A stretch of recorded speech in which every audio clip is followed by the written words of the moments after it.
Hello friend, how are you? Welcome back to my YouTube channel study result world. Friends, आज मैं फिर से बहुत ही महत्वपूर्ण टॉपिक लेकर आई हूँ जिससे हर टीचिंग एग्जाम में प्रश्न पूछे जाते हैं। इसलिए वीडियो को पूरा अंत तक देखें। फ्रेंड्स, कोई भी जानकारी छोटी या बड़ी नहीं होती, इसलिए थोड़ा पॉजिटिव सोचें। तो चलिए वीडियो स्टार्ट करते हैं। मैं इस वीडियो में एनसीएफ 1975 से लेकर 2005 की एनसीएफ को समझाने की कोशिश करूंगी। तो चलिए वीडियो स्टार्ट करते हैं और जानते हैं कि एनसीएफ की शुरुआत किस प्रकार की गई थी।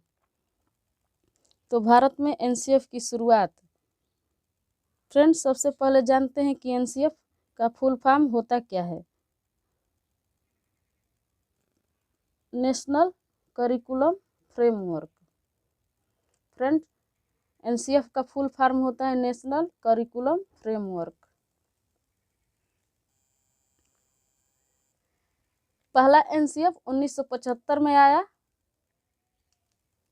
और दूसरा एनसीएफ 1988 में प्रस्तुत किया गया और तीसरा एनसीएफ 2000 में आया और चौथा एनसीएफ 2005 में प्रस्तुत किया गया। तो फ्रेंड्स, आपको याद रखना है कि पहला एनसीएफ 1975 में दिया गया और दूसरा एनसीएफ 1988 में दिया गया और तीसरा एनसीएफ 2000 में दिया गया और चौथा एनसीएफ 2005 में दिया गया। पहला एनसीएफ में आइए देखते हैं कि किस बात की चर्चा की गई थी और किस बात को ध्यान में रख कर के बनाया गया था। तो पहला एनसीएफ 1975 में जो किया था, जिसमें अधिगम के लिए बाल केंद्रित और अनुभवात्मक दृष्टिकोण की आवश्यकता पर बल दिया गया। फ्रेंड्स, आपको याद रखना है कि पहला एनसीएफ जो कि 1975 में दिया गया, इसमें बाल केंद्रित और अनुभवात्मक दृष्टिकोण की आवश्यकता पर बल दिया गया। यानी कहा गया कि अब जो शिक्षा होगी वह बाल केंद्रित होगी, यानी बच्चे क्या जानते हैं और क्या नहीं जानते हैं उसके अनुसार उनको शिक्षा दिया जाएगा। तो फ्रेंड्स, आपको याद रखना है कि पहला एनसीएफ 1975 वाले में बाल केंद्रित और अनुभवात्मक दृष्टिकोण की आवश्यकता पर बल दिया गया। बाल केंद्रित का मतलब ये होता है कि बच्चा क्या जानता है और क्या नहीं जानता है, उसको ध्यान में रखते हुए उसके अनुभव के आधार पर आप बच्चे को शिक्षा देंगे। दूसरा एनसीएफ 1988 इस पाठ्यचर्या में विज्ञान और प्रौद्योगिकी के एकीकरण पर ध्यान देने के साथ जारी किया गया। इसमें एक और बात ऐड कर दी गई। अब यह कहा गया कि बाल केंद्रित और अनुभवात्मक शिक्षा के साथ साथ शिक्षा में विज्ञान और प्रौद्योगिकी को जोड़ दिया जाएगा। इस प्रकार 1988 में जो एनसीएफ प्रस्तुत किया गया, उसमें एक और बात को ऐड कर दिया गया जो कि विज्ञान और प्रौद्योगिकी है।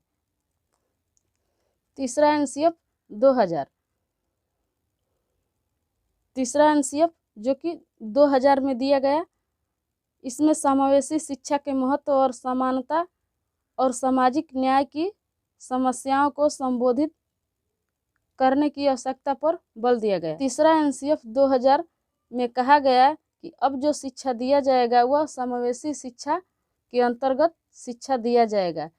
सभी को शिक्षा समान रूप से दिया जाएगा, चाहे वह मानसिक पिछड़ा बालक क्यों ना हो, और इसमें जो भी शिक्षा दिया जाएगा समाज से जोड़ करके दिया जाएगा। फ्रेंड्स, आपको याद रखना है कि एनसीएफ जो कि 2000 में आया था, इसमें समावेशी शिक्षा के महत्व पर बल दिया गया और कहा गया कि आप जो भी शिक्षा देंगे उसमें समाज को भी जोड़ करके शिक्षा देंगे। फ्रेंड्स, जो चौथा एनसीएफ था जो कि 2005 में आया, फ्रेंड्स, जो चौथा एनसीएफ था इसमें एक समिति की स्थापना की गई।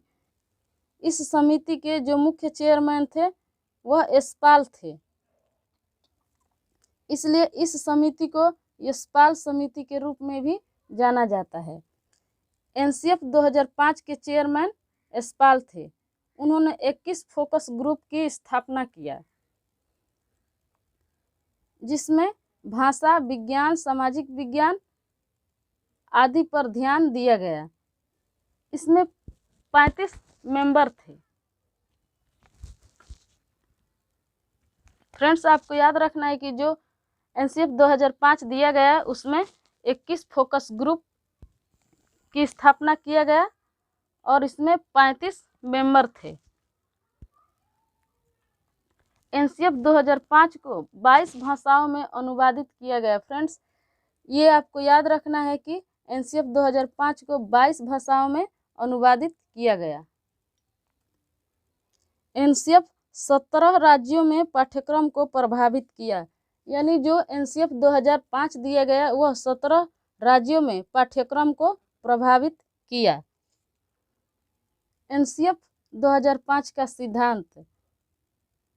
एनसीएफ का सिद्धांत क्या कहता है, आइए जानते हैं। एनसीएफ ने पाठ्यचर्या निर्माण के 5 निर्देशक सिद्धांतों का प्रस्ताव रखा। कहने का अर्थ यह है कि जो एनसीएफ 2005 आया वह पाठ्यचर्या निर्माण के 5 निर्देशक सिद्धांतों का प्रस्ताव रखा, जिसमें पहला है ज्ञान को स्कूल के बाहरी जीवन से जोड़ना, यानी आप जो भी बच्चे को शिक्षा देते हैं उसको बाहरी जीवन से जोड़ना। अगर आप बच्चे को प्रकाश संश्लेषण समझा रहे हैं तो उसको पहले आप पेड़ दिखाएंगे, उसके पत्तियों को दिखाएंगे, तब जा कर के उसको प्रकाश संश्लेषण को समझाएंगे। इस प्रकार आप जो भी शिक्षा देते हैं उसको स्कूल के बाहरी जीवन से जोड़ करके आपको देना है। वही बात यहाँ पर लिखा गया है कि ज्ञान को स्कूल के बाहरी जीवन से जोड़ना। दूसरा है शिक्षा रटंत ज्ञान से दूर होना चाहिए, यानी एनसीएफ 2005 का कहना है कि आप जो भी शिक्षा बच्चे को देते हैं वह बिल्कुल रटंस से दूर होना चाहिए, उसके अंडरस्टैंडिंग पर होना चाहिए, लर्निंग बाय डूइंग के आधार पर होना चाहिए, न कि उसको रटवाना है। तीसरा है परीक्षा को लचीला बनाना।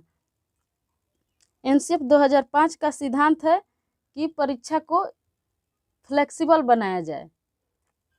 चौथा है शिक्षा प्रजातंत्रीय बनाना, जिसके अंतर्गत राष्ट्रीय चिंताएं समाहित हो। कहने का अर्थ यह है कि आप जब भी शिक्षा बच्चे को देते हैं तो आपका क्लासरूम का माहौल एकदम प्रजातांत्रिक होना चाहिए, उसमें किसी प्रकार की कठोरता नहीं होना चाहिए। अगर एक बच्चा आपसे सवाल करता है तो आप उसको समझाएंगे, ना कि उसको पूछने के लिए डांटेंगे। इस सिद्धांत के अनुसार टीचर और बच्चे का व्यवहार एकदम फ्रेंडली होना चाहिए, ताकि बच्चा कुछ भी टीचर से पूछ सके।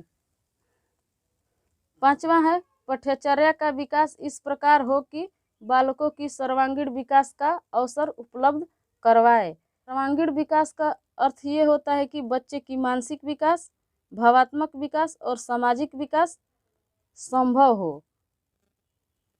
इस प्रकार एनसीएफ 2005 का सिद्धांत यह है कि शिक्षा और पाठ्यचर्या का विकास इस प्रकार हो जिससे कि बालक का सर्वांगीण विकास हो सके।